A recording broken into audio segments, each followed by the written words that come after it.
৩০ বছরের দীর্ঘ প্রতীক্ষা অবশেষে ওয়াশিংটনের এক টেবিলে মুখোমুখি লেবাননের শীর্ষ নেতা এবং ইসরায়েলি প্রতিনিধিরা। উদ্দেশ্য লেবাননের হারানো সার্বভৌমত্ব পুনরুদ্ধার। কিন্তু পর্দার আড়ালে যে শর্তগুলো রাখা হয়েছে তা কি আদৌ কোনো স্বাধীন রাষ্ট্রের পক্ষে মানা সম্ভব? ১৬ এপ্রিলের যুদ্ধবিরতি চুক্তির দিকে তাকালে দেখা যায় এক অদ্ভুত সমীকরণ। লেবাননকে প্রমাণ করতে হবে যে তারা নিজের মাটিতে সার্বভৌমত্ব প্রতিষ্ঠায় সক্ষম, অথচ একই চুক্তিতে ইসরায়েলকে অধিকার দেওয়া হয়েছে যখন খুশি লেবাননের ভূখণ্ডে সামরিক অভিযান চালানোর।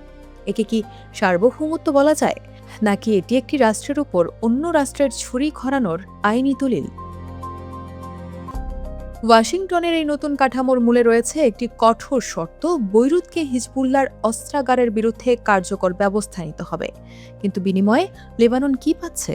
কোনো প্রতিরক্ষা গ্যারান্টি নেই, উল্টো ইসরায়েলি সেনাবাহিনী লেবাননের ভূখণ্ডে অনির্দিষ্টকালের জন্য সামরিক স্বাধীনতা ভোগ করবে। ওয়াশিংটনের জন্য অঙ্কটা খুব সহজ। হিজবুল্লাহ এখন ইতিহাসের অন্যতম দুর্বল অবস্থানে। তেহরান চাপে রয়েছে এবং সিরিয়া সমঝোতায় আগ্রহী। হোয়াইট হাউসের কাছে এটি একটি সুবর্ণ সুযোগ। তারা এমন এক লেবানন গড়তে চায় যা হবে মার্কিন ও ইসরায়েলি নিয়ন্ত্রণে। দক্ষিণাঞ্চলের জনগণকে উচ্ছেদ এবং ভূখণ্ড সংযুক্তির যে প্রচ্ছন্ন হুমকি ইসরায়েল দিয়ে আসছে, এই চুক্তি যেন তাকেই বৈধতা দিচ্ছে।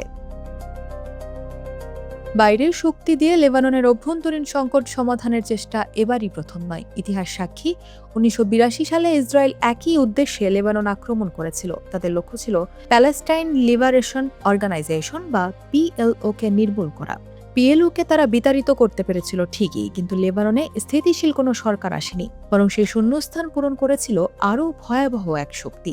ইসরায়েলি দখলদারিত্বের গর্ভেই জন্ম নিয়েছিল আজকের হিজবুল্লাহ। নিষ্ঠুর সামরিক শক্তি প্রয়োগ করে সাময়িকভাবে ক্ষমতার ভারসাম্য বদলানো গেলেও তার দীর্ঘমেয়াদে আরও উগ্র সশস্ত্র গোষ্ঠীর উত্থানের ভিত্তি তৈরি করে দেয়।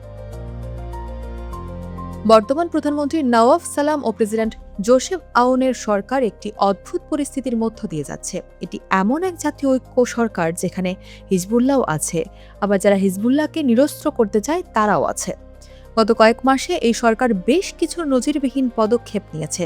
হিজবুল্লাহর সামরিক শাখা নিষিদ্ধ করা থেকে শুরু করে ইরানি রাষ্ট্রদূতকে বহিষ্কার। তবে প্রশ্ন হলো, লেবানিজ সশস্ত্র বাহিনী কি আসলেই হিজবুল্লাহর বিকল্প হতে পারবে?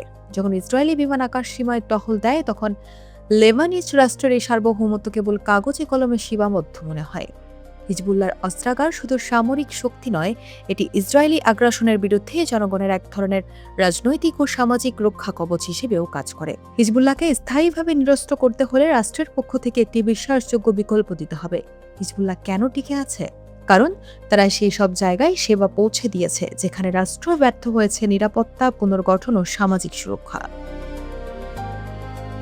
ওয়াশিংটন চায় লেবানিজ সেনাবাহিনী হিজবুল্লাহর বিরুদ্ধে যুদ্ধ করুক, কিন্তু নিজের দেশের জনগণের একাংশের বিরুদ্ধে যুদ্ধ করা সেনাবাহিনীর কাজ নয়।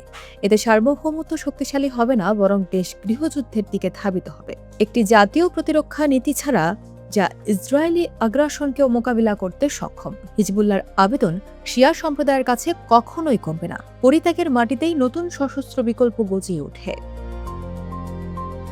ওয়াশিংটন বলছে তারা একটি শক্তিশালী লেবানন চায়, কিন্তু তাদের বর্তমান কর্মকাণ্ড ইঙ্গিত দিচ্ছে ভিন্ন কিছু সার্বভৌমত্ব নয়, বরং ইসরায়েলি সামরিক প্রাধান্যের অধীনে লেবাননের বিভক্তিকে ব্যবস্থাপনা করা। শান্তির জন্য প্রয়োজন পারস্পরিক শ্রদ্ধা এবং সার্বভৌমত্বের স্বীকৃতি। যতক্ষণ পর্যন্ত লেবাননের উপর অবাস্তব শর্ত চাপিয়ে দেওয়া হবে এবং ইসরায়েলকে যথেষ্ট হামলার অধিকার দেওয়া হবে, ততক্ষণ এই চুক্তি কেবল একটি বিরতি ছাড়া আর কিছু নয়। লেবাননের ইতিহাসে অনেক সশস্ত্র স্মৃতি এবং অমীমাংসিত হিসাব রয়েছে। এই পথ যদি সঠিক না হয়, তবে আমরা এমন এক সংঘাতের দিকে এগিয়ে যাচ্ছি যা একবার শুরু হলে থামানো অসম্ভব হয়ে পড়বে।